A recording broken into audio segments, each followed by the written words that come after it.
Assalamualaikum warahmatullahi wabarakatuh. Alhamdulillah, nahmaduhu wa nasta'inuhu wa nastaghfiruh. Wa na'udzu billahi min syururi anfusina wa min sayyiati a'malina. Man yahdihillahu fala mudilla lahu wa man yudlil fala hadiya lahu. Asyhadu an la ilaha illallah wahdahu la syarika lahu wa asyhadu anna Muhammadan abduhu wa rasuluh. Ya ayyuhalladzina amanu taqullaha haqqa tuqatih wa la tamutunna illa wa antum muslimun.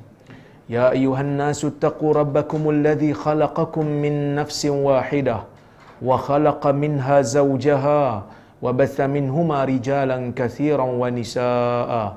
Wattaqullaha alladzi tasaaluna bihi wal arham innallaha kana 'alaikum raqiba.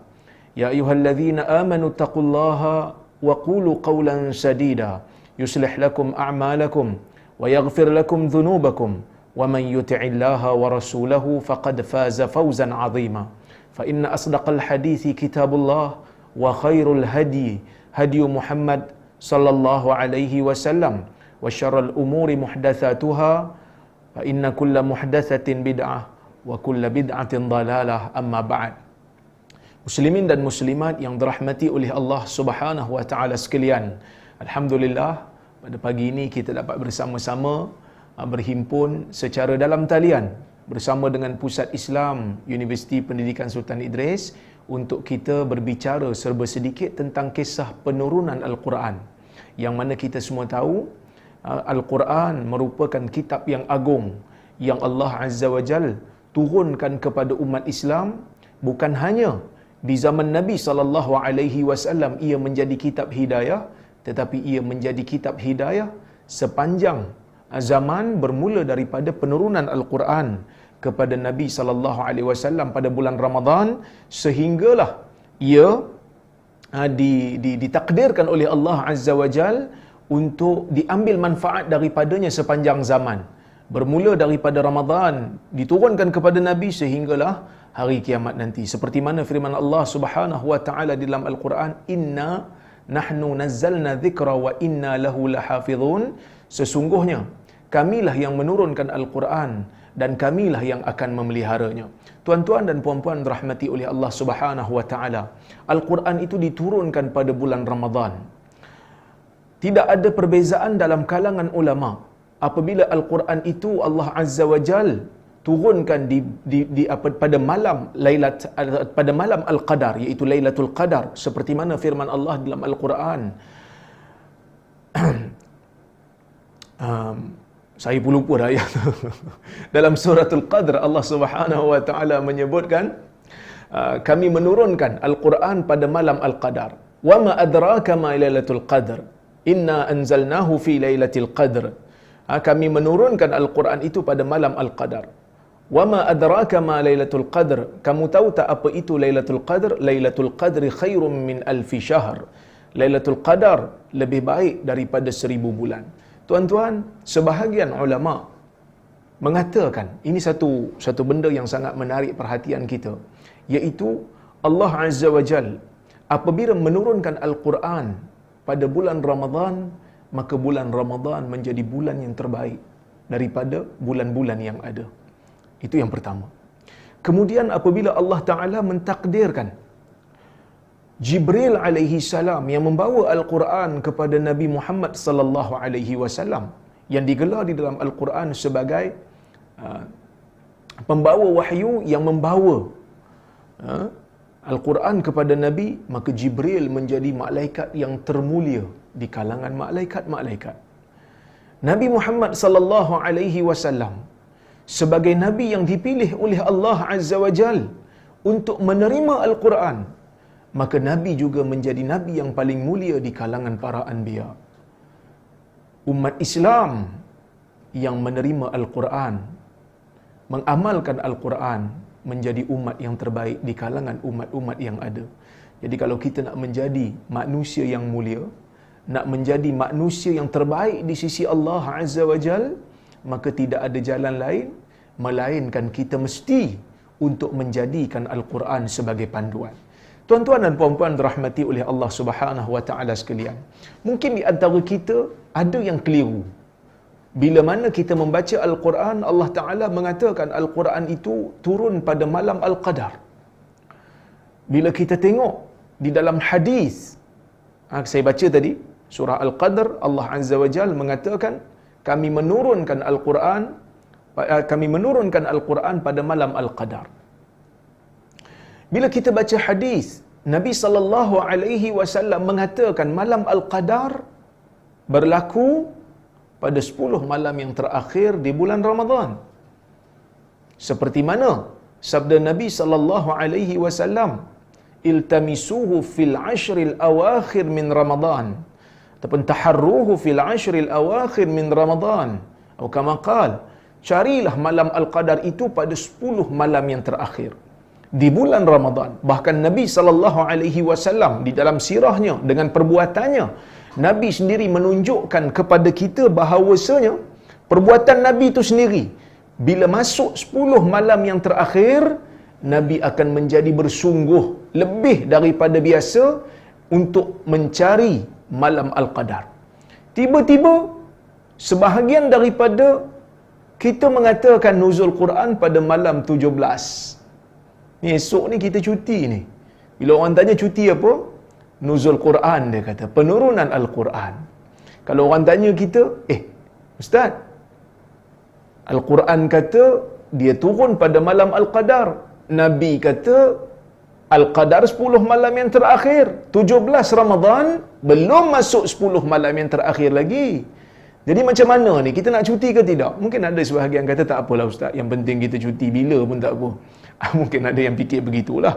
Tetapi tuan-tuan dan puan-puan rahmati Allah sekalian, kalau kita merujuk kepada pandangan-pandangan ulama silam, kita tengok di sana Quran ni diturun ada peringkat dia. Yang berlaku pada malam Al-Qadar itu, Al-Quran itu turun serentak ke langit dunia. Yang mana Allah Ta'ala takdirkan Quran tu turun pada malam Al-Qadar itu ialah yang berlaku serentak di langit tu.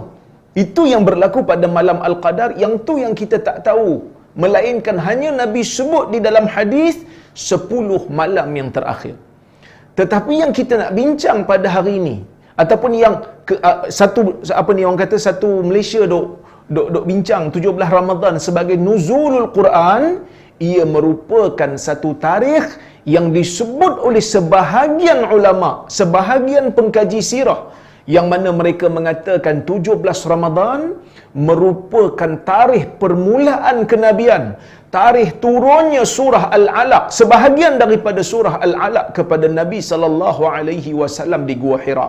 Tetapi ini bukanlah satu yang disepakati. Ia hanya pandangan sebahagian ahli-ahli sejarah Islam, yang mana sebahagian daripada mereka ada yang mengatakan ia turun pada bulan Rabiul Awal. Ada yang kata ia turun pada Rabiul Awal. Dan sebahagian pengkaji-pengkaji sejarah seperti Syekh Mubarak Furi di dalam kitab dia Ar-Rahiqul Makhtum, dia lebih cenderung untuk mengatakan bahawasanya peristiwa Aisyah radhiyallahu anha di dalam Sahih Al-Bukhari dalam satu hadis yang panjang, yang mana kata Aisyah radhiyallahu anha, kita cuba nak mengambil faedah daripada kisah bagaimana wahyu itu pertama kali turun kepada Nabi sallallahu alaihi wasallam. Dan insya-Allah di kesempatan ini saya akan menceritakan kepada tuan-tuan hadis di mana Aisyah bercerita kepada kita tentang bagaimana pengalaman Nabi sallallahu alaihi wasallam ketika mana diturunkan wahyu yang pertama kepada Nabi sallallahu alaihi wasallam. Kata Aisyah radhiyallahu anha ketika mana membicarakan tentang wahyu yang pertama turun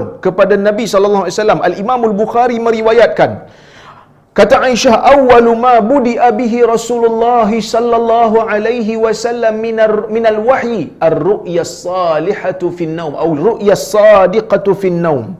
Perkara yang pertama yang Allah Azza wa Jal mulakan daripada wahyu ini kepada Nabi sallallahu alaihi wasallam ialah Allah memberikan kepada Nabi mimpi yang baik.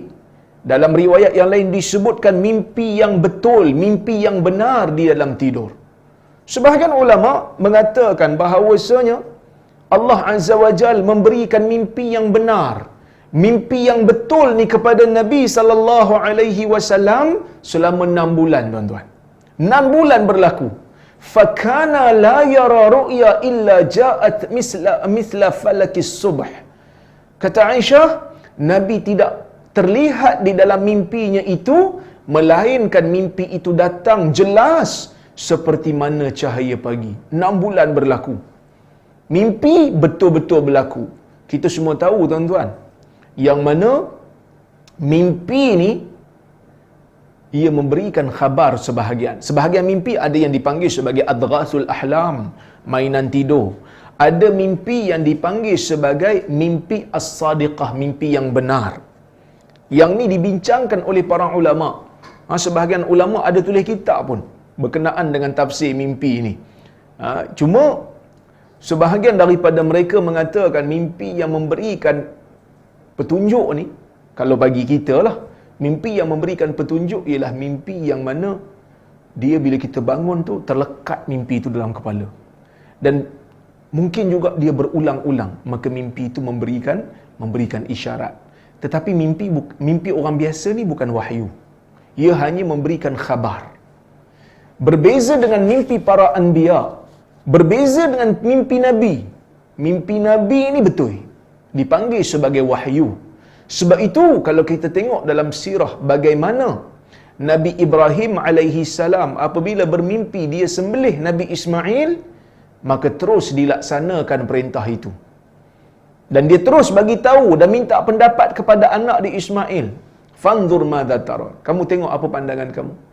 Ismail tahu ayah dia merupakan nabi, ayah dia merupakan rasul. Dia pun kata, ya abati fa'al ma tu'mar satajiduni insyaallah minas sabirin. Wahai ayahku, buatlah seperti mana yang kamu disuruh. Allah Ta'ala bagi mimpi, ia merupakan wahyu, ia merupakan perintah. Maka laksanakan perintah tersebut. Kamu akan dapati, aku akan tergolong daripada kalangan orang-orang yang sabar. Jadi mimpi para anbiya merupakan wahyu. Mimpi kita ada yang memberikan petunjuk, tapi pastinya bukan wahyu. Cuma mimpi-mimpi kita ni tak boleh digunakan sebagai hujah. Tak boleh digunakan sebagai sandaran untuk membina hukum hakam. Sebab dia bukan wahyu. Itu yang pertama. Kemudian Nabi ni diberikan oleh Allah satu perasaan. Perasaan suka menyendiri. Thumma hubbiba ilaihil khala', kata Aisyah. Fakana yakhlu bi ghari Hira. Fayatahannathu fihi wa huwa at-ta'abbud. Al-layali zawatil adad. Yang mana Aisyah kata Allah Azza wa Jal menjadikan Nabi ni suka bersendiri. Fakana yakhlu bi ghari Hira. Yang mana Nabi sallallahu alaihi wasallam duduk sendirian dekat gua Hira. Nabi duduk sendirian dekat gua Hira. Fayatahannathu fihi, dan Nabi bersendiri, beribadat di sana. Wahwa ta'abbud. Zuhri kata yatahannath itu maksudnya ta'abbud, beribadat. Timbul persoalan, Nabi ibadat macam mana? Nabi belum jadi Nabi lagi pada masa tu. Kita katakan Nabi beribadat mengikut ajaran yang dibawa oleh Nabi Allah Ibrahim alaihi salam. Ya? Nabi kita tak terlibat dengan syirik. Nabi kita tak terlibat dengan benda-benda yang kotor. Sebelum daripada kenabian lagi, Allah Ta'ala menjadikan Nabi ni dipelihara. Maka Nabi beribadat dengan ibadat yang diajarkan, yang dibawa oleh Nabi Allah Ibrahim alaihi salam. Al-layali zawatil adad. Nabi duduk di sana selama beberapa malam. Qabla ayyanzi'a ahlihi. Sebelum Nabi kembali balik ke keluarganya, sebelum Nabi kembali balik kepada Khadijah, fayatazawwadu limithliha, untuk mengambil bekalan. Kerana bila duduk di sana ni makanan mungkin kehabisan, jadi Nabi terpaksa balik untuk mencari bekalan baru. Ya. Summa yarji'u ila Khadijah fayatazawwadu limithliha. Kemudian bila betul-betul bekalan dah habis, Nabi akan kembali kepada Khadijah. Nabi akan mengambil bekalan dan naik semula. Hatta ja'ahul haq, kata Aisyah. Waktu ni tuan-tuan, Aisyah tak jadi isteri Nabi lagi. Kerana kita semua tahu dalam sirah Nabi SAW, waktu Nabi terima wahyu yang pertama, isteri Nabi adalah Khadijah binti Khuwailid. Dan ketika mana Khadijah hidup, Nabi tak kahwin dengan isteri yang lain. Sehinggalah apabila Khadijah wafat, barulah Nabi kahwin dengan Aisyah, Nabi kahwin dengan Saudah dan yang lain-lain. Maka ketika mana Khadijah ada, itulah satu-satunya isteri Nabi SAW. Nabi kembali kepada Khadijah, mengambil bekalan dan naik balik. Kata Aisyah radhiyallahu anha, hatta ja'ahul haqq faja'ahul malak, sehingga datanglah kepada Nabi itu kebenaran, datang kepada Nabi itu malaikat. Wa huwa fi ghari Hira, dalam keadaan Nabi berada di gua Hira. Faqala iqra, lalu malaikat ini datang. Sebahagian ulama kata malaikat ni datang dalam bentuk lelaki, sebahagian kata dia datang dalam bentuknya sendiri, iaitu bentuk malaikat tetapi tidak penuh. Nabi tak nampak secara penuh, Nabi nampak sebahagian sahaja. Ada khilaf di kalangan para ulama dalam isu ni, tapi tak apalah, yang penting Jibril tu datang, dia bagi tahu dekat Nabi SAW, iqra, baca. Bila dia suruh Nabi baca, mungkin ada di kalangan kita yang bertanya, Jibril ni tak tahu ke Nabi tak boleh baca? Kerana kita pun tahu Nabi SAW merupakan seorang yang ummi, seorang yang tidak boleh membaca. Tiba-tiba Jibril datang suruh Nabi baca. Di sini ada timbul persoalan, kenapa Jibril suruh Nabi baca? Sebahagian ulama mengatakan di sana terdapat riwayat, walaupun riwayat ni tak kuat, walaupun riwayat ni tidaklah sahih, tetapi dalam bab sirah ni, riwayat yang tidak sahih, dhaif ringan ni kita boleh pakai untuk melengkapkan cerita. Maka dalam kes ni ada satu riwayat mengatakan Jibril ni datang bawa lembaran, yang mana dalam lembaran tu ada tertulis sebahagian daripada surah Al-Alaq, dan Jibril serahkan kepada Nabi lembaran itu untuk dibaca. Maka sebab itu ketika mana Jibril mengatakan iqra, Muhammad baca, Nabi kata apa? Faqultu ma ana biqari, Nabi kata aku tak boleh baca, aku bukan seorang yang membaca, aku bukan seorang yang mampu untuk membaca. Sebab itu Nabi tak tanya aqra'u madha, aku baca apa? Kalau memang tak ada benda yang Jibril bawa, dah tentu Nabi akan tanya baca apa. Tapi bila ada riwayat yang menyebutkan Jibril bawa sesuatu, suruh Nabi baca daripada situ, maka sebab tu Nabi kata aku bukan orang yang boleh membaca. Ada juga sebahagian ulama yang mengatakan tak, yang dimaksudkan oleh Jibril baca tu bukan semestinya baca daripada lembaran. Sebab baca ni ada dua makna. Baca ni ada dua makna. Satu, baca daripada lembaran, sesuatu yang tertulis di atas kertas, sesuatu yang tertulis di atas lembaran kita baca dengan mengeja huruf satu-satu dan kita baca. Itu maksud baca. Dan satu lagi baca ialah dengan ikut orang lain membaca. Sebab tu kadang-kadang bila guru-guru dia mengajar anak-anak murid untuk baca, dia kata mari baca bersama cikgu, cikgu sebut, anak murid ikut, cikgu sebut, anak murid ikut, walaupun tidak ada lembaran di depan mereka. Jadi maksud Jibril menurut sebahagian ulama, mereka mengatakan bila Jibril kata baca, bukan maksudnya baca daripada lembaran. Mereka kata Jibril nak supaya Nabi ikut dia baca, tapi Nabi SAW bimbang. Dia tak boleh ikut, dia tak boleh follow, sebab dia memang tak erti apa pada masa tu pada pandangan dia. Maka bila Nabi SAW sebut aja ma ana biqari, aku tak boleh membaca, aku bukan seorang yang membaca, apa Jibril buat tuan-tuan? Kata Nabi SAW, fa akhadhani faghattani hatta balagha minni al-jahad. Dia pun mengambil aku, Jibril ambil aku, Jibril peluk aku sehingga aku merasa penat. Summa arsalani, kemudian Jibril lepaskan aku, faqala iqra, kemudian Jibril kata baca. Jibril kata baca. Faqultu ma ana biqari, aku mengatakan aku bukan seorang yang membaca. Fa akhadhani faghattani thaniyah hatta balagha minni al-jahd thumma arsalani faqala iqra.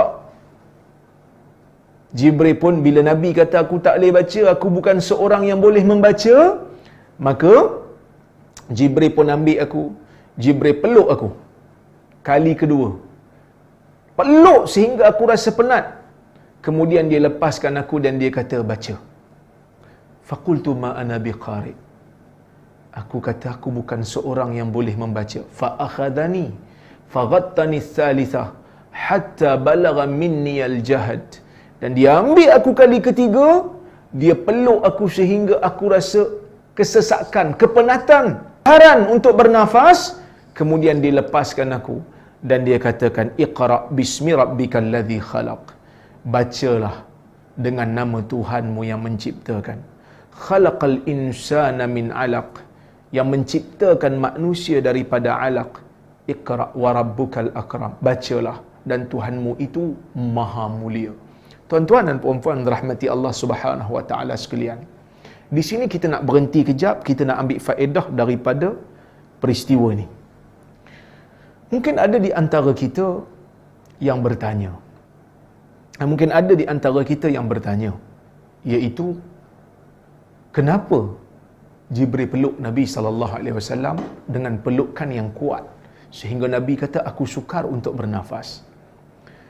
Sebahagian pengkaji sirah dan hadis seperti Al-Imam Al-Khattabi, dia mengatakan peristiwa ni ataupun perbuatan Jibril peluk Nabi ni kerana Jibril alaihi salam nak beritahu, nak minta Nabi sallallahu alaihi wasallam, nak jadikan Nabi sallallahu alaihi wasallam ni fokus supaya Nabi ni tak fikir benda lain. Sebab dia nak bagi satu benda yang sangat besar. Dia nak bagi satu benda yang sangat berat. Seperti mana kata Allah di dalam Al-Quran, inna sanulqi alaika qawlan thaqila. Sesungguhnya kami akan memberikan kepada kamu, wahai Muhammad, satu kata-kata yang berat, iaitulah Al-Quran. Nak terima Al-Quran ialah merupakan satu perkara yang berat. Berat nak terima Al-Quran ni, tuan-tuan. Kerana ia wahyu. Jadi bila nak terima Quran, mesti fokus. Kerana kadang-kadang ada manusia, bila kita cakap dengan dia, dia tengok kita, tapi dia punya fikiran merewang, dia punya fikiran tak fikir, dia tak fokus, maka dia mungkin terlepas pandang. Jibril nak Nabi SAW fokus pada bagi, sebab tu dia peluk. So Nabi akan fokus kepada sesuatu yang sedang dia berhadapan dengannya pada waktu tu, dan dia tak fikir dah pada benda lain, fokus kepada Jibril saja. Dan Nabi SAW pun tak tahu itu adalah Jibril. Ini pun satu juga, biar Nabi bertanya-tanya, apa yang jumpa dia? Apa yang dia sedang berdepan sekarang ni? So bila dia tertanya-tanya, dia dipeluk dengan kemas, dia dipeluk dengan erat, ini semua menjadikan Nabi SAW akan fokus. Kerana nak menerima Al-Quran. Itu satu pandangan. Pandangan yang kedua, ia untuk memberitahu kepada Nabi SAW apa yang dia sedang alami waktu ini adalah betul-betul. Ia adalah real di alam nyata. Sesuatu yang memang berlaku di alam realiti, bukannya berlaku di dalam mimpi. Walaupun Nabi pada masa tu seolah-olah macam tak percaya, sebab Gua Hira ni tinggi. Dia seorang-seorang je ada atas tu. Tiba-tiba datang satu benda yang dia pun tak tahu datang pada mana, suruh dia baca. Kan pelik tu. Dah lah tak perkenalkan diri pun. Maka mungkin sebahagian daripada kita, kalau tengok benda yang pelik, benda yang ajaib, kita akan tampar pipi kan. Aku ni mimpi ke tak ni? Aku ni... Begitulah Jibril nak memberikan isyarat. Yang kau rasa sekarang ni, kau rasa real ni, sebenarnya ini adalah alam realiti. Ia bukan mimpi. Dan ini menolak sangkaan dan tomahan sebahagian daripada pengkaji barat yang mengatakan bahawasanya Nabi Muhammad sallallahu alaihi wasallam pada ketika ini seolah-olah diserang histeria. Bukan sebenarnya. Ia bukan histeria. Memang malaikat datang betul. Nabi dapat merasakan benda ni. Kemudian tuan-tuan, sebahagian pengkaji sejarah juga mengatakan ia adalah satu isyarat daripada seorang guru kepada anak muridnya untuk memberikan semangat, untuk memberikan galakan. Bila anak murid kata dia tak mampu, bila anak murid kata dia tak yakin, maka guru akan peluk anak murid dia dan akan memberikan galakan, akan memberikan semangat, peluk dengan erat untuk buktikan you can do it. Awak boleh buat untuk menerima dan boleh mengikutnya. Jadi tuan-tuan dan puan-puan rahmati Allah sekalian, ini merupakan faedah kenapa Jibril alaihi salam memeluk Nabi dengan erat pada malam di Gua Hira pada waktu berkenaan. Kemudian Jibril bagi beberapa ayat. Kalau ikut dalam riwayat Bukhari ini 3 ayat. Ada riwayat yang menyebutkan 5 ayat. 5 ayat. Paling banyak riwayat menyebut 5 ayat daripada suratul Alaq. Maka bila bagi tu, turun ayat surah Al-Alaq. Yang pertama ayat tu suruh baca. Kenapa tuan-tuan suruh baca? Kerana seseorang yang nak beriman, seseorang yang nak berilmu, di antara jalannya adalah membaca. Itulah jalannya. Nak tahu tentang agama, nak tahu tentang tuntutan yang Allah Ta'ala berikan kepada kita, kena baca. Nak jadi manusia beriman, nak menambah iman, perlukan kepada pembacaan. Kerana inilah sunnatullah yang berlaku di dalam muka dunia ni. Allah Ta'ala jalankan dunia ni, Allah Ta'ala tadbir alam ini dengan undang-undang yang dipanggil sebagai sunnatullah. Apa itu sunnatullah? Ada sebab dan akibat bagi setiap benda. Siapa yang rasa lapar, pergi makanlah, kenyang. Siapa yang nak berjaya, kena usahalah. Sebab dan akibat itu sentiasa berkait. Sesiapa yang nak selamat pergi perang, kena pakai baju besi lah, kena pakai helmet lah. Maka sebab itu Nabi SAW buktikan kepada kita yang Nabi tidak sekali-kali mengabaikan sebab dan akibat. Walaupun Allah Azza wa Jal memberi jaminan kepada Nabi SAW yang Nabi ini akan dipelihara. Allah membicarakan di dalam Al-Quran, wallahu ya'asimuka minan nas. Allah Ta'ala memelihara kamu daripada manusia. Maksudnya Nabi ni tak boleh kena bahaya, tak boleh kena bunuh, tak boleh kena apa. Tak kena bahaya pada tak ditawan dan sebagainya. Tapi Nabi tetap pergi perang pakai baju besi. Nabi tetap pergi perang pakai helmet, Nabi bawa senjata. Sebab itu kata Ibnul Qayyim, apa yang Nabi buat ni, Nabi nak tunjuk kepada kita bahawasanya mubasyaratul asbab, berinteraksi dengan sebab untuk mendapatkan akibat, ialah satu perkara yang tidak pernah diabaikan di dalam agama. Jadi orang Islam kalau nak berjaya kena membaca. Orang Islam kalau nak berjaya kena banyak mengkaji dan menganalisa. Ini yang dilakukan oleh orang-orang barat dan akhirnya mereka berjaya, cuma mereka tak ada iman. Tapi mereka buktikan dengan pembacaan mereka, dengan kajian mereka, mereka berjaya. Kita, sebahagian pada kita lupa nak buat benda ni. Sedangkan wahyu yang pertama turun, suruh kita membaca, suruh kita berilmu. Tak kira lah dalam ilmu dunia ke, dalam ilmu akhirat ke, semuanya kena membaca. Perlu membaca, perlu menganalisa, perlu menyelidik, baru boleh jadi pandai. Tapi kalau kita tak buat benda ni, kita hanya berpada dengan petua-petua yang belum dibuktikan betul, maka kita tidak akan menjadi bangsa yang berjaya. Kan? Mungkin ada sebahagian kata, saya makan kismis Ustaz. Betul, saya tidak nafikan. Sebahagian ulama' menyebutkan makan kismis ni memberikan kekuatan ingatan pada dia, antaranya Al-Imam Az-Zuhri. Tapi dia dalam masa yang sama, dia menuntut ilmu rajin. Sambil makan kismis, dia membaca. Kita makan kismis 5 lori, lepas tu tidur. Maka kita tak jadi pandai lah. Anak orang bukan Islam, dia ikut sunnatullah ni, dia buat sebab dan akibat ni. Mereka membaca, mereka mengkaji, mereka menganalisa, mereka mentafsir, mereka buat eksperimen, mereka buat kajian empirikal, dan akhirnya mereka berjaya. Kenapa? Kerana mereka buat apa yang Allah Ta'ala tetapkan dalam dunia. Jadi orang Islam kena hayati balik ayat penurunan Quran yang pertama ni. Allah Azza wa Jal minta kita membaca, kena baca. Kita kena baca tuan-tuan untuk mendapat ilmu. Tak kira lah. Allah Ta'ala kata, Iqra' bismi rabbikal ladzi khalaq. Baca dengan nama Tuhanmu yang menciptakan.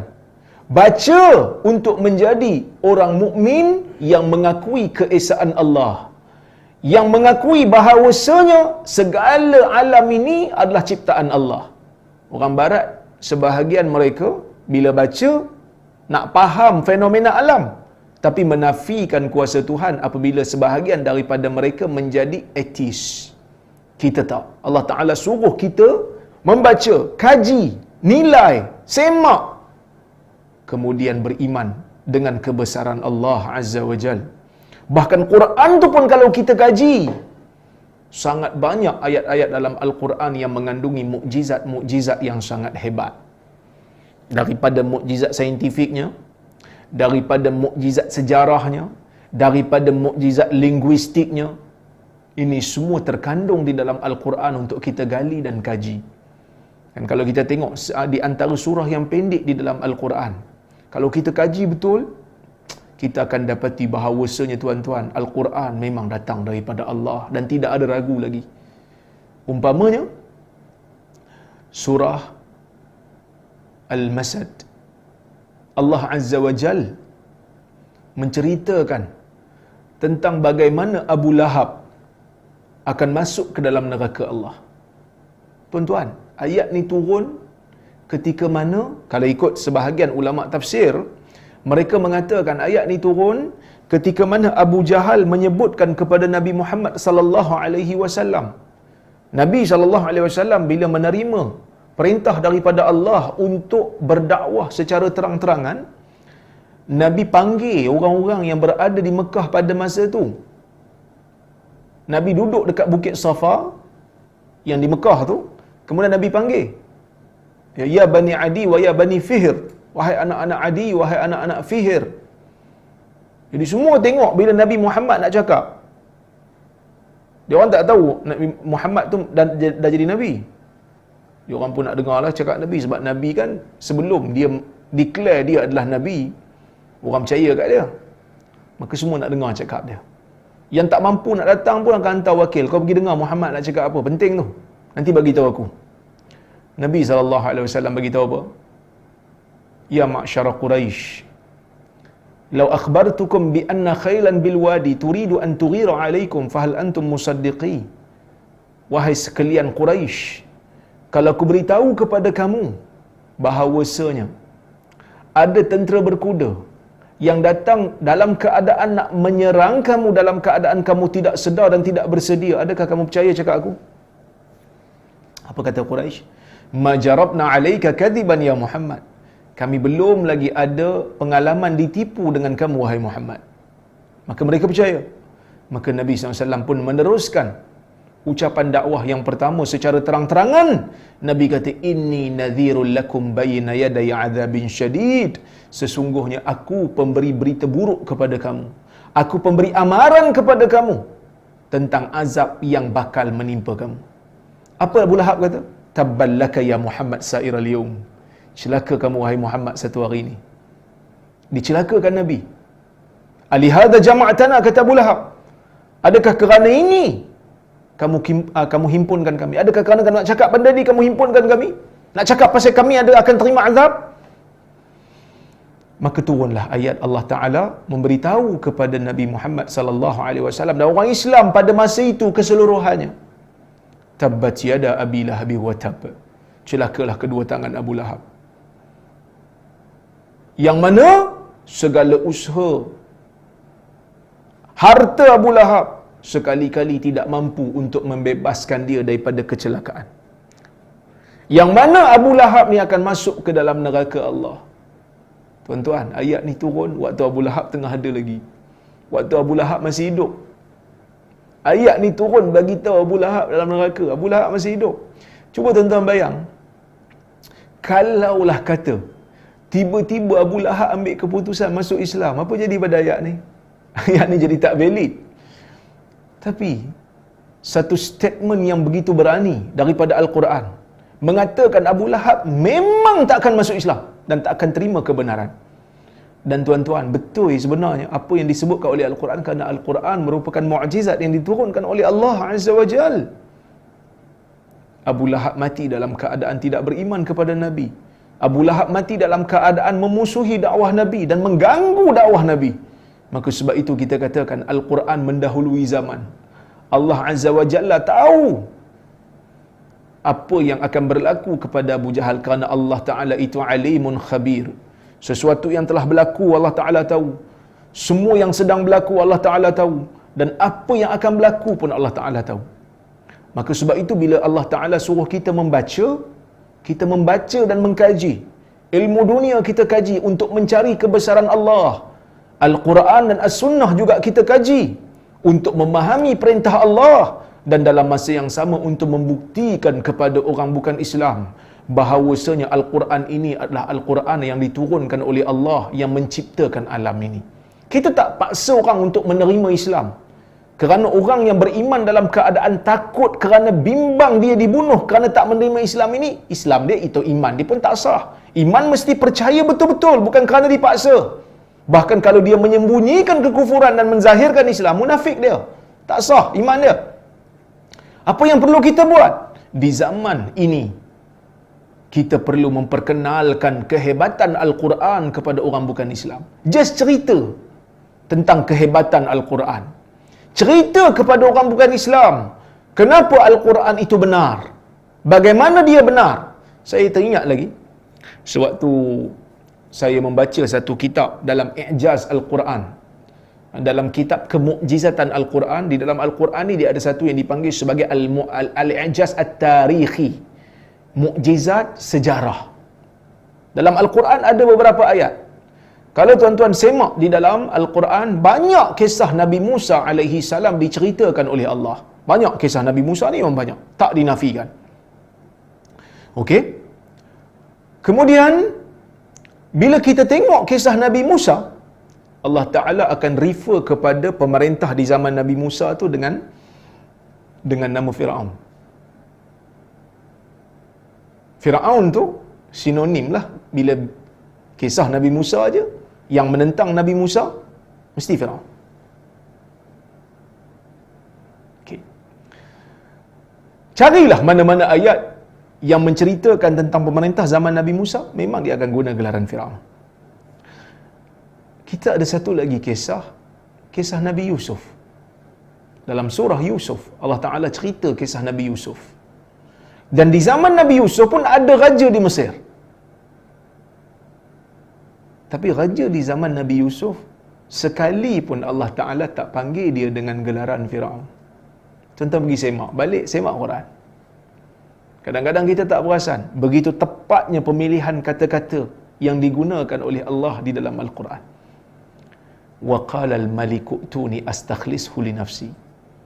Allah Ta'ala bila sebut tentang raja di zaman Nabi Yusuf, dia akan kata Al-Malik, Al-Malik, Al-Malik. Raja, Raja, Raja. Bila zaman Nabi Musa, dia kata Fir'aun, Fir'aun, Fir'aun. Pernah kita kaji? Pernah kita gali? Kalau kita kaji dan gali tuan-tuan, hari ini sejarah, bahkan pengkaji barat mengatakan dinastinya berbeza, sebab tu gelarannya berbeza. Dan perkara ini hanya disedari oleh pengkaji moden pada hari ini, sedangkan Quran dah bezakan lama. Kerana Allah Ta'ala itu maha mengetahui apa yang berlaku di zaman Nabi Yusuf, Allah Ta'ala tahu. Apa yang berlaku di zaman Nabi Musa, Allah Ta'ala tahu. Dan ia adalah dinasti yang berbeza. Yang mana di zaman Nabi Yusuf, rajanya itu digelar Hyksos. Memang dinasti ataupun pemerintahan yang berbeza daripada kerajaan Nabi Musa. Dan sebahagian pengkaji kata, kerajaan Nabi Musa ni dia diasaskan, kerajaan Firaun di zaman Nabi Musa ni dia daripada Koptik, dia daripada Kibti yang lebih keras, yang lebih mencengkam daripada raja di zaman Nabi Yusuf. Berbeza, kerajaan berbeza, dinasti berbeza. Oleh kerana tu gelaran berbeza. Quran membezakan. Subhanallah, kalau kita kaji, itu belum lagi mukjizat saintifik yang akhirnya menjadikan Dr. Morris Bukail akhirnya menerima Islam apabila mengkaji Al-Quran, mempunyai telahan ataupun mempunyai khabar-khabar saintifik yang saya akan ceritakan lepas ni. Dalam surah yang pertama tu pun ada mukjizat saintifik yang diceritakan dalam surah Al-Alaq ini. Antaranya apa? Bila Allah Ta'ala kata khalaqal insana min alaq, yang menciptakan manusia daripada alaq. Mungkin sebahagian daripada kita faham alaq ni segumpal darah. Tapi ada perkataan yang lebih tepat daripada hanya segumpal darah. Kerana Allah Ta'ala menyebutkan alaq. Di dalam bahasa Arab, alaq ini ada 3 makna. Makna yang pertama, tersekat. Makna yang kedua, tergantung. Makna yang ketiga, lintah. Allah Ta'ala kata kami ciptakan manusia daripada alaq. Daripada sesuatu yang tersangkut. Daripada sesuatu yang tergantung. Daripada sesuatu yang seperti lintah. Ni maksud ayat ni. Dan 3 makna ini tepat seperti mana keadaan janin. Kenapa tuan-tuan? Di peringkat awal persenyawaan antara benih suami dan isteri, memang darah tak berjalan pun dalam badan, dalam janin tu. Tetapi ia berkembang. Akhirnya setiap juzuk daripada badan kita ni ada salur darah, ada pembuluh darah. Yang mana ini merupakan satu keajaiban. Allah Ta'ala cipta kita daripada sel, daripada persenyawaan sel yang tak ada darah pun pada awalnya. Tetapi kita berkembang. Akhirnya darah meliputi seluruh badan kita. Allah Ta'ala nak bagi tahu kita kebesaran dia. Allah Ta'ala nak bagi tahu kat kita kekuasaan dia. Manusia ni dicipta daripada satu benda yang darah tersekat, darah terhenti, tak berjalan pun. Tapi akhirnya dia membesar menjadi satu makhluk yang darah berjalan di seluruh tubuh badan dia. Itu yang pertama. Yang kedua tuan-tuan, Allah mengatakan alaq, kami menciptakan manusia daripada alaq. Alaq maksud yang kedua ialah sesuatu yang tergantung. Dan sememangnya apabila kita kaji pada hari ini, setelah berlaku persenyawaan benih suami dan isteri dan membentuk janin, dan janin tu memang akan melekat di dinding atas rahim dan ia adalah proses menggantung. Gantungan. Kami ciptakan manusia daripada sesuatu objek yang tergantung di dalam rahim ibunya. Mana kita nak tahu zaman tu tuan-tuan? Siapa yang tahu apa yang ada dalam rahim pada zaman tu? Tak ada. Tak ada pun pada masa tu ultrasound. Tak ada pada masa tu scan. Tak ada. Tetapi Allah Azza wa Jal menurunkan surah yang pertama di dalam Al-Quran bagi tahu dekat Nabi. Ni yang berlaku kepada insan. Kemudian makna yang ketiga, alaq bermaksud lintah. Dan janin memang menyamai lintah pada peringkat awal kejadian daripada 3 sudut. Yang pertama bentuk macam lintah. Tuan-tuan balik ni Google.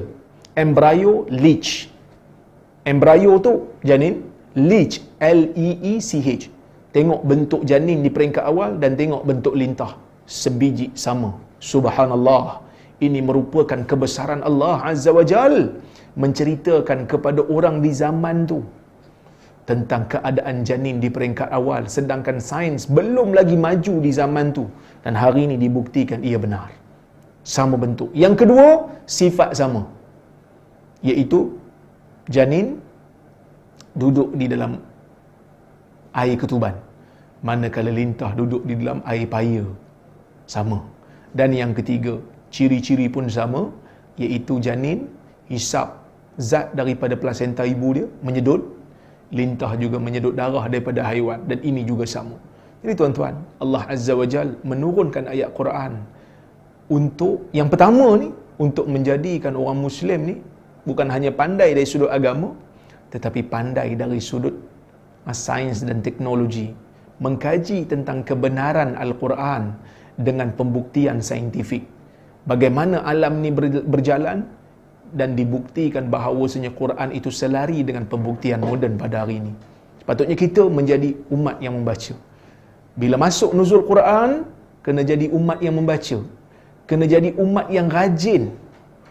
Sekarang ni masyarakat kita menjadi masyarakat yang kuat mengecam dengan sekadar baca tajuk. Sebab tu kadang-kadang saya pun kena kecam juga. Kan? Saya pun kena kecam ke, teruk ke kena kecam. Kan? Bila tulis orang kecam. Padahal saya hanya menukilkan pandangan ulama. Dia kata, "Yalah ustaz, kalau ustaz tak nak orang kecam, jangan tulis tajuk. Tulis je artikel panjang-panjang, jangan buat tajuk." Jadi kalau tak buat tajuk, orang tak baca. Bila buat tajuk, dia orang hanya baca tajuk. Kan, bila kita tulis panjang-panjang tak ada tajuk kan, dia kata panjang sangatlah, boleh lukis tak? Nak lukis pula. Punyalah malas kita membaca. Saya pun sama jugalah, kadang-kadang malas juga membaca. Tapi kita kena ambil semangat penurunan surah pertama ataupun ayat pertama dalam Al-Quran untuk menjadi manusia yang membaca, memahami perintah Allah, memahami perintah agama, dan dalam masa yang sama membangunkan dunia dengan kajian dan bacaan kita. Sepatutnya orang Islam kena lead dalam bab sains. Orang Islam kena mendahului dalam bab sains. Tapi malangnya tuan-tuan, kita tak buat kajian tentang perjalanan alam. Kita hanya berpada dengan kajian barat. Yang kita buat apa dia? Yang kita buat belah tomato, nampak ada tulisan Allah dalam tu. Itu je yang kita mampu buat. Bukan saya kata itu bukan tanda kebesaran Allah. Itu ya. Tapi yang tu, orang awam pun boleh. Kita mahu satu generasi yang membuat kajian. Yang membuat kajian, yang membuat penelitian. Umpamanya banyak. Hadis pun ada, Quran pun ada. Kita kaji. Umpamanya, bila Nabi SAW sebut lalat ni, bila jatuh dalam bekas makanan, kena benam. Kita kena buat kajian lah. Betul ke? Dari sudut saintifik, macam mana benda tu boleh berlaku? Kita yakin dan pasti Nabi bercakap benda yang betul. Kita yakin dan pasti hadis tu sahih, kerana sepanjang zaman, bila orang benamkan lalat dalam bekas makanan dia, tak ada orang yang mati lagi. Tak ada lagi. Setakat ni. Tapi, apa dia punya kesesuaian? Apa munasabah bila Nabi suruh benamkan? Mesti ada scientific explanation. Mesti ada penjelasan saintifik. Yang ni kita kena kaji. Orang Islam kena kaji. Tak berpada hanya sekadar kita menjadi umat yang hanya melihat tanpa membuat apa-apa. Kita boleh buktikan kebenaran Al-Quran dan Sunnah dalam masalah ni. Jadi tuan-tuan, dalam surah Al-Alaq juga, Allah Ta'ala nak membuktikan kepada kita bahawasanya insan ini, kalau kita tengok keseluruhan surah ni lah, insan ini boleh menjadi melampau. Kalla innal insana la yatgha ar-ra'ahu istaghna. Manusia ni boleh menjadi melampau apabila dia rasa dia cukup, dia kaya, dia tak perlukan apa-apa. Jadi nak menjadikan manusia ini tunduk, nak menjadikan manusia ini tawaduk, dia perlu banyak membaca. Dia perlu banyak mengkaji. Dan mulianya insan di sisi Allah Azza wa Jal apabila Allah memberikan kita akal dan fikiran. Dan akal dan fikiran inilah yang membezakan kita dengan haiwan. Akal dan fikiran inilah yang membeza kita dengan makhluk-makhluk lain. Dan yang menjadikan kita mulia di sisi Allah apabila akal dan fikiran itu kita isi dan kita sumbat dengan ilmu yang benar. Maka sebab itu Allah Ta'ala suruh membaca. Allah Ta'ala suruh menambahkan ilmu. Seawal ayat yang pertama di dalam Al-Quran.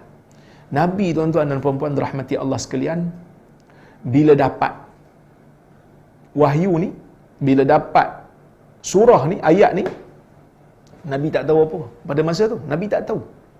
Sebab Jibril pun tak bagi tahu. Ya Rasulullah, engkau telah dilantik menjadi Rasul. Jibril tak bagi tahu. Dia bagi ayat tu, lepas tu dia pun beredar. Kata Aisyah, fayarji'u biha Rasulullah sallallahu alaihi wasallam yarjufu fuadu. Nabi kembali. Nabi balik ke rumah dalam keadaan jiwa Nabi menggeletar. Dalam keadaan jiwa Nabi ketakutan. Fadakhala ala Khadijah faqala zammiluni zammiluni. Nabi menggeletar, Nabi takut. Kemudian Nabi kata, selimutkan aku. Selimutkan aku. Maka Nabi pun diselimutkan oleh mereka yang berada dalam rumah bersama dengan Khadijah pada masa itu. Khadijah tak tanya banyak, dia pun selimutkan Nabi sallallahu alaihi wasallam. Fazammaluhu hatta dhahaba anhu ar-raw'. Mereka selimutkan sehingga hilang kepada Nabi itu perasaan takut. Wa qala li Khadijah wa akhbaraha al-khabar. Setelah hilang perasaan takut tu, Nabi pun mencerita kepada Khadijah apa yang sedang berlaku. Apa yang sedang berlaku Nabi cerita pada Khadijah. Lepas tu Nabi kata apa pada Khadijah? Laqad khashitu ala nafsi. Sesungguhnya aku takut dengan diri aku ni. Aku takut dengan diri aku ni. Kenapa takut? Sebahagian ulama mengatakan Nabi takut sebab Nabi nampak benda yang pelik. Nabi bimbang. Nabi ni seolah-olah macam disihir. Ada juga yang mengatakan Nabi bimbang, ajal dia dah makin hampir. Ada yang kata Nabi bimbang, orang kata dia gila. Nabi bimbang, macam-macam kebimbangan yang ada, tafsiran para ulama. Tapi yang pastinya, Nabi memang ada perasaan takut dan risau pada ketika itu. Apa kata Khadijah, tuan-tuan? Khadijah kata, kalla, wallahi la yukhzika Allahu abada, wa innaka latasilur rahim, wa tahmilul kal, wa taksibul ma'dum, wa taqrid dhaif, wa tu'inu ala nawaibil haq. Yang bermaksud, tidak, demi Allah, sekali-kali Allah Ta'ala tidak akan mengecewakan kamu. Sekali-kali Allah Ta'ala tidak akan menghina kamu. Wa innaka latasilur rahim, sesungguhnya engkau sentiasa menghubungkan hubungan silaturahim. Wa tahmilul kal, engkau sentiasa menanggung bebanan. Wa taksibul ma'dum, engkau sentiasa dapat benda yang tidak ada. Ini ada tafsiran sikit, ada yang kata taksibul ma'dum, engkau selalu beri orang yang tak ada benda yang orang lain tak boleh bagi. Ada yang kata engkau punya pandai dan amanah niaga sehingga kau dapat benda yang orang lain sukar untuk capai. Ada macam-macam tafsiran. Imam Nawawi ada sebut dalam syarah Sahih Muslim. Tak apalah, taksibul ma'dum, engkau dapat benda yang orang lain tak dapat dan kau serahkan pada orang yang memerlukan sesuatu yang orang lain tak mampu nak ambil. Sesuatu orang tak mampu nak bagi. Itulah Nabi. Wa taqrid dhaif, engkau sentiasa memuliakan tetamu.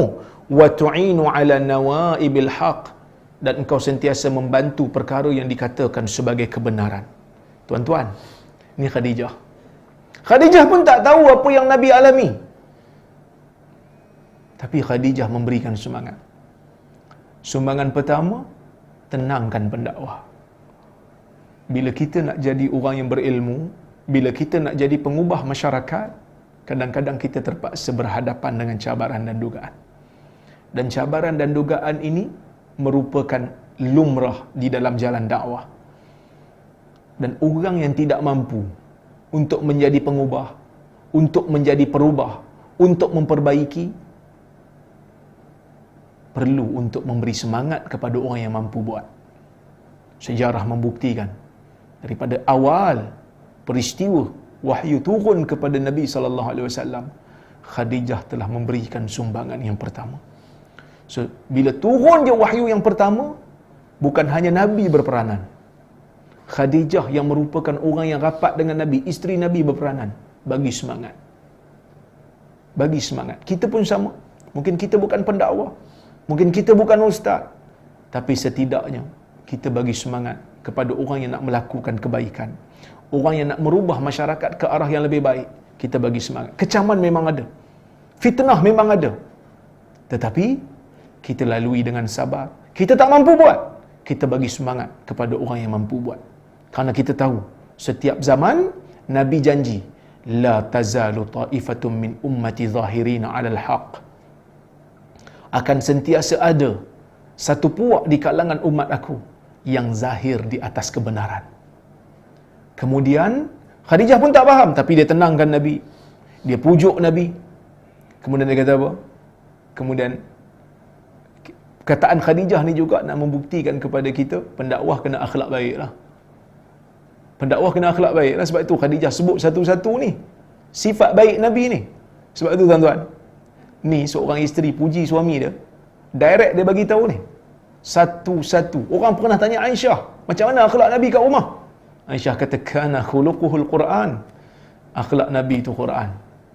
Aisyah mungkin kata, susah aku nak sebut satu-satu, banyak sangat kebaikan Nabi ni.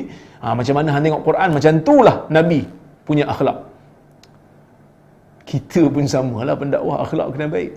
Kalau mulut jahat, duk mencarut, duk maki orang, duk fitnah orang, kita kena cek balik, tengok balik sempena tarikh penurunan surah yang pertama ataupun ayat yang pertama daripada Al-Quran. Kita kena cek balik akhlak kita. Kita kena cek balik ayat kita. Kadang-kadang dalam nak membawa dakwah ini, kita ada terlepas ataupun kita ada melakukan perkara yang melampau. Jadi kita kena muhasabah balik. Kerana Islam tidak memerlukan fitnah, Islam tidak memerlukan tomahan, Islam tidak memerlukan cacian. Nabi SAW adalah contoh yang tertinggi di dalam gerakan dakwah. Dan Nabi SAW bukan seorang yang buruk akhlak, bukan seorang pemfitnah. Dan dia buktikan dia berjaya membawa kemenangan kepada agama. Satu bandar, satu negeri yang awalnya menentang dia dengan keras seperti Mekah dan Madinah, yang mana akhirnya dia datang membawa kemuliaan kepada bandar ini dan akhirnya mereka menerima ajaran dia. Inilah Nabi Muhammad sallallahu alaihi wasallam. Kemudian tuan-tuan, fantalaqat bihi Khadijah. Khadijah pun bawa Nabi Muhammad sallallahu alaihi wasallam, suami dia, pergi berjumpa Waraqah bin Naufal. Siapa Waraqah bin Naufal? Waraqah bin Naufal, kata Aisyah dalam hadis ni, wa kana syaikhan kabiran ataupun wa kana mra'an tanassara fil jahiliyah. Dia merupakan satu orang yang mengikuti agama Nasrani pada masa itu. Wa kana syaikhan kabiran qad ami. Dia merupakan seorang yang tua dan telah buta mata. Tetapi hebatnya Waraqah ni, dia membaca, dia boleh membaca bahasa Hebrew, dia boleh baca Taurat. Dia juga baca Injil. Fakana yaktub bil Ibraniyah ma sya'allahu ay yaktub. Dia boleh berbahasa Ibrani. Dia boleh berbahasa Ibrani pada masa itu. Tuan-tuan dan puan-puan rahmati Allah sekalian, dia merupakan orang Arab yang tidak setuju dengan penyelewengan yang berlaku di masyarakat Arab pada ketika itu. Dia orang bijak lah. Dia tak setuju, dia mengembara. Dia tak setuju dengan syirik yang berlaku, dia mengembara. Dan pada waktu itu, agama yang ada kitab Nasrani. Maka dia menjadi Nasrani. Bila dia membaca kitab-kitab yang lama, dia membaca sejarah. Dia membaca kisah para anbiya. Dia juga membaca beberapa ayat yang menceritakan, yang predik tentang Nabi akhir zaman. Sebagaimana yang Allah Ta'ala bagi tahu kepada kita, alladzina atainahumul kitaba ya'rifunahu kama ya'rifuna abna'ahum. Orang-orang yang diberikan kitab mengenali Nabi Muhammad sallallahu alaihi wasallam seperti mana mereka kenal anak-anak mereka sendiri. Kita usah fikir jauhlah, kita sendirilah. Kita kalau katalah pergi kenduri ke, pergi mana-mana keramaian ke, sekarang tak bolehlah PKP kan. Tapi dulu-dulu ni, kalau anak kita menangis, kita tak nampak anak kita dengan isteri. Dengar je budak menangis, tak tengok muka. Dengar rima tangisan, tahu itu anak kita. Bila dengar budak menangis, dengar, itu bukan anak aku, anak orang lain. Allah Azza wa Jal bagi tahu dekat kita, orang yang Allah berikan kitab sebelum ini, kenal Nabi mereka, kenal Nabi akhir zaman, kenal Nabi Muhammad sallallahu alaihi wasallam seperti mana mereka kenal anak mereka sendiri. Allah Ta'ala nyatakan ciri-ciri dan sifat Nabi Muhammad di dalam kitab terdahulu begitu detail dan jelas. Siapa yang nak beriman, dia akan tengok Nabi Muhammad SAW ini sama seperti mana yang diceritakan dalam kitab terdahulu. Jadi tuan-tuan, dia tahu. Khadijah kata, ya bna ammi isma' min ibni akhik. Wahai sepupuku, dengar daripada anak saudara engkau ni. Waraqah pun tanya Nabi, dia kata, ya bna akhi, madza tara? Wahai anak saudaraku, kau tengok apa? Kau nampak apa? Maka Nabi SAW wa akhbarahu, Nabi SAW khabara ma ra'a. Nabi pun cerita apa yang dia nampak. Tuan-tuan, orang baca kitab terdahulu, dia tak terkejut pun. Dia tak kata, kau ni cerita merepek 3 kali Jumaat nak meninggal ke apa? Dia tak kata.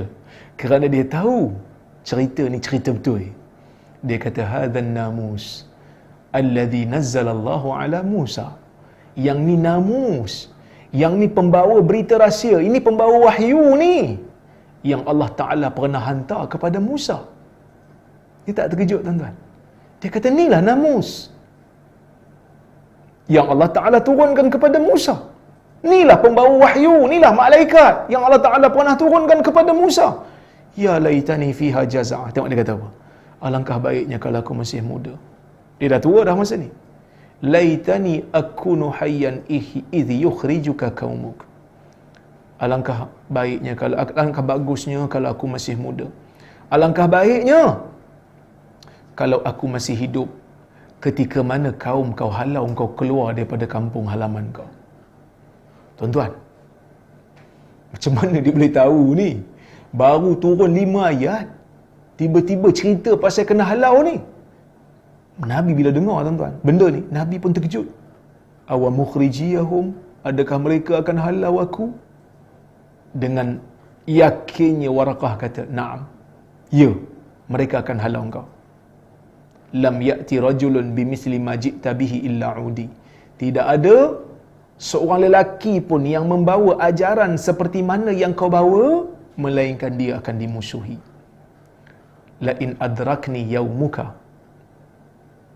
ansurka nasran muazzara. Kalaulah kata hari engkau dihalau keluar tu aku masih ada, aku akan bantu engkau dengan bantuan yang penuh, dengan bantuan yang bersungguh. Tuan-tuan perempuan rahmati Allah sekalian, kemudian Waraqah pun tak tinggal lama, dia pun meninggal dunia. Tapi nak bagi tahu kepada kita, orang yang berilmu, orang yang nak memberikan ilmu yang benar kepada masyarakat, pastinya akan ditentang oleh orang-orang yang jahil. Kita muhasabah diri.